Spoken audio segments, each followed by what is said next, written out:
Lou here. Well, December is the month of Christmas and other holidays, which is all about families and people coming together. My usual wandering mind thought about highlighting terrible parents in anime. For this video, I'll be focusing on characters who have both parents actually alive throughout a majority of the plot we watch. If someone's parents are the main focus and then one of the parents dies sometime during the series, that's fine, but they have to actually raise their kid. So as shitty as Naruto's parents are for putting a literal demon inside of their newborn baby, they didn't raise their obnoxious protagonist son, so characters like them don't count here. Adopted parents will count here as well, but single parents won't, so they'll be in honorable mentions. Alright, let's go. Yujiro Hanma and Emmy Akazawa. Well, Emmy does die when Baki is 13, so maybe she doesn't count here.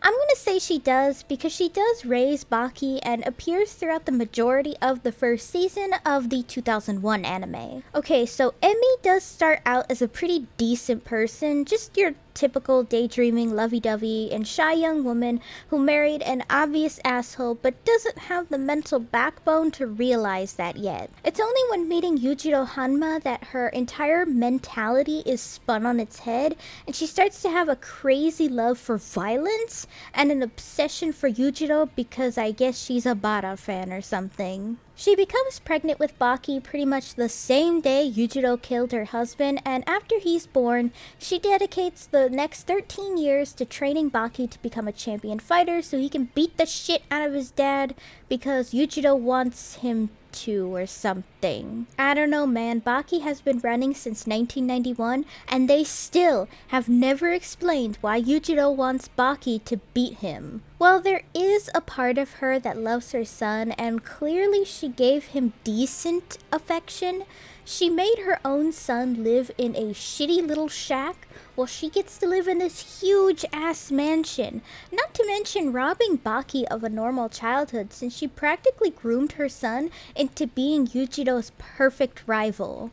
I mean, she emotionally neglected and gaslit her son so badly that Baki thinks all this training and beating Yujiro will make both of them love him. I mean, until she's killed by Yujiro, where I guess now it's a revenge thing. As for Yujiro, do I really need to state why this man is a terrible father? I mean, first of all, he literally only ever visits Baki just to beat the shit out of him, tell him to get stronger and leave. Not to mention killed his mother right in front of him, killed his ape friend, never told him he had a brother, and assaulted Jack's mom to even make Jack in the first place. And like, I could go on and on at this point. Like, Yujiro is so shitty, he's borderline cartoonishly evil. It's a damn miracle Baki is such a good boy because man, that boy was dealt some shitty fucking parents. Kumi no Kotora and Kotora's father. Now, while I despise Kotaro-san for being an extremely poorly written ecchi comedy, good lord, this poor girl had the worst parents imaginable. Because Kotaro was born with mind-reading powers, she read her parents' thoughts a lot, and it put a strain on their relationship because neither of them knew how to deal with the fact that their daughter could read their thoughts and didn't believe in the supernatural.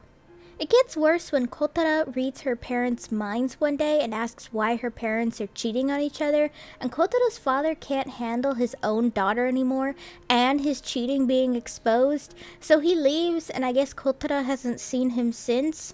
The anime never explained that part. Kotaro's mom blames her daughter for ruining her life to the point where she dumps her daughter with her father and tells her she wished she was never born and that she never gave birth to her. After that, she ends up being the usual overbearing, overly critical, and shitty mother we've all seen from every real-life experience story or fictional story ever put anywhere for people to read. The anime tries to redeem her mom, but it just ends up really badly written like the rest of the show. So it's only here because I have a feeling some people will ask about it in the comments because Kotaro's entire flashback is a very popular anime clip I always see floating around online. Haruka and 9 Seragaki. Although the anime adaptation of Dramatical Murder says they're dead, the visual novel heavily implies that they're actually alive but don't come home for years due to the travel lockdown on the island because Toei was making the island for only rich people, and after that it's implied that they just now want to travel the world and yeeted their own son off, I guess. Now the main perpetrator is 9 for being way too irresponsible as a person, but Haruka isn't any better when she doesn't fully realize she's a parent and her grandmother isn't going to be around forever to take care of her son, so she can go do who knows what with her husband. 9 and Haruka find Aoba at around 6 to 8 years old on the beach when he ran away from the orphanage he was living in. 9 basically adopts Aoba solely because he's cute and gives him his name. And for a while, they're actually a really loving family, but it becomes apparent that 9 has issues staying in one place for too long no matter how happy his home life actually is. It is theorized that he's one of Toei's experiments and that's why he's so fucking weird as a person and why he can't stay in one place for too long, but I think it's just he's supposed to be a free spirit type of person who just really enjoys travel. Mind you that they absolutely could have taken Aoba with them on their travels, especially when he seems so interested in seeing all these incredible places 9 told him about, but they don't because they want him to be raised in one place, which sounds like a sus excuse to dump him on poor Tae. After the island is basically shut off from the rest of the world, 9 and Haruka still decide to leave, and although communications aren't cut off so they could call, send letters and all that, they never do and quite literally make Aoba's mental state go off the deep end in his teen years. The entire reason Aoba's sly blue personality even comes out in his teen years is because his parents straight up abandoned him. This also causes Aoba to develop a savior complex from just how unstable his home life was throughout his childhood, with his parents constantly leaving, coming back, and then abandoning him altogether. Hell, in multiple endings, it's clear Aoba has attachment issues about people leaving him behind. Overall, while 9 and Haruka are loving characters, they're absolute dog shit parents who adopted a kid solely because he was cute, and then abandoned him without a second thought or a real care about it. Hell, the only reason we know his parents are even alive is in the visual novel they give him a blank postcard of a butterfly. Like, y'all couldn't even write something on the gosh damn butterfly?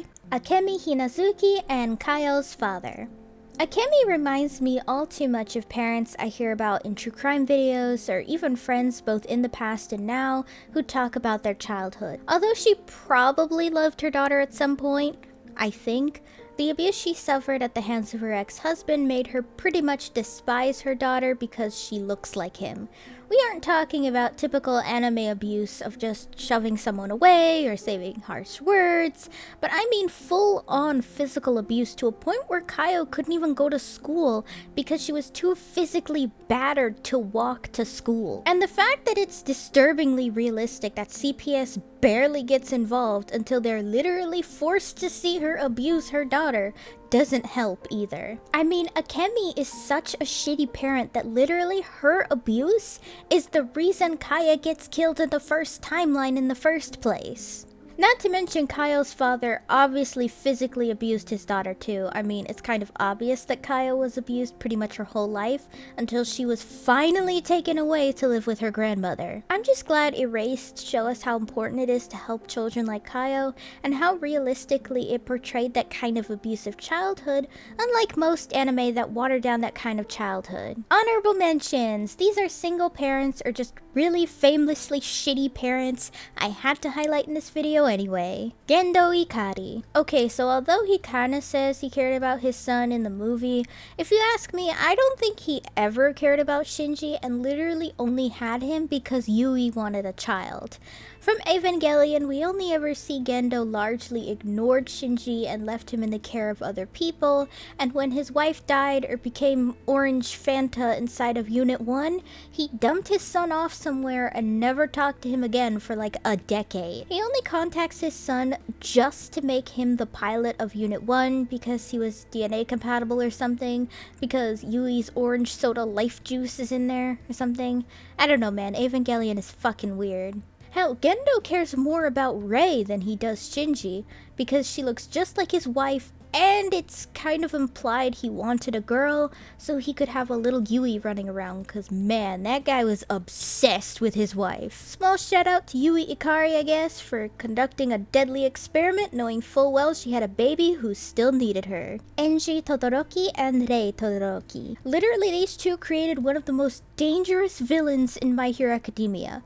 Although technically Rei didn't mean to emotionally neglect Dabi and pour boiling water on Shoto's face as a result of a mental breakdown she suffered from all the abuse Enji gave her, I mean, victims can still be abusers. Sure, she was often a great mom, but the fact is that she was also awful sometimes too due to the abuse she suffered.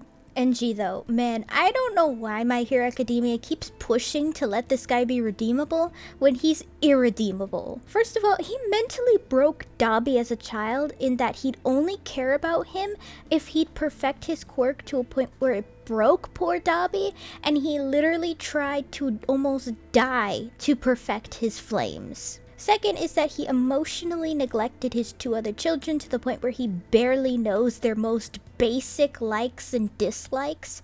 Hell, I'm surprised he even knows their names. Finally is that he was physically and mentally abusive to Shoto for years. He literally would punch a 4-year-old in the gut, and y'all expect him to be redeemable? I know My Hero Academia is pretty badly written sometimes, but jeebus, even the most basic of stories knows you don't redeem a dude who physically beats their children. Like, guys, Enji is literally just Yujiro Hanma if he had a fire quirk instead of demon strength. He is an honorable mentions though because he is trying to do better, but I still can't fucking stand his character personally. And before we get to number 1, small shout out to Sho Tucker. He's a piece of shit. I don't think I need to state anymore why he's a piece of shit. Literally every anime top 10 list has him near number 1, so, you know, I just need to throw his name in here so nobody wonders why he wasn't in here. And now for the grand finale of this video. Literally every parent in Fruits Basket. With the exception of Hiro's mom, literally every parent in Fruits Basket is fucking terrible in some way or another. While Toru's mom was a boss-ass bitch later in life, she was originally not the best mom in the world and neglected Toru to the point where it traumatized Toru into developing a savior complex and made her think she had to act a certain way to be loved so her mom wouldn't leave again.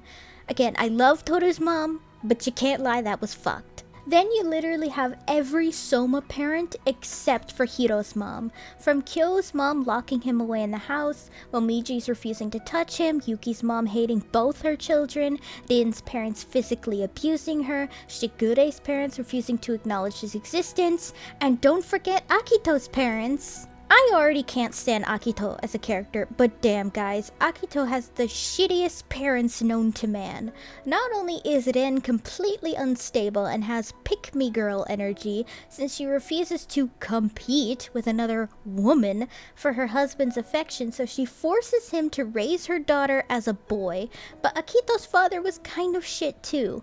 I mean, yes, he loved Akito more than anything, but dude literally gaslit his daughter into believing that the world has to love her and gave her a god complex to a point where both of them and what they raised Akito turned her into a serial abuser and attempted murder since she tried to kill 3 different characters in Fruits Basket. And while some have theorized that maybe part of the Soma curse of the mother rejecting their child is some sort of inherited postpartum psychosis or postpartum depression, you still can't sit here and say that's a good excuse to abuse and neglect a child. Hell, even Machi's parents are utter garbage to her and literally made her develop OCD from stress. Fruits Basket in general is a series that tackles how family abuse, generational trauma, and social isolation affects us as people, and damn did it show a really good job by making some of the worst parents I've seen in anime. Overall, although shitty parents in anime are kind of rare, when they're shitty, oh man, they are absolutely shitty. It is kind of weird though that a lot of the honorable mentions were dads, but considering a large majority of Japan has daddy issues or something like that, maybe it's not that much of a surprise. That said though, I hope you guys have a wonderful time with your family this winter, and hopefully none of you guys have family who treated you as badly as these parents did. What did you think about this video though? Were there any parents in this anime list that I missed, or any that you wanted me to mention? As always, let me know down below. Hey guys, thanks for watching! If you liked the video, be sure to give it a thumbs up and consider subscribing if you're new. If any of you would like to help support my channel in any possible way, my Ko-fi page is down below in the description, along with all of my social media. For any subscribers, new or old, who'd like to help with video ideas, or maybe just want to talk about anime or something, I have a fan server linked down below. See you next time!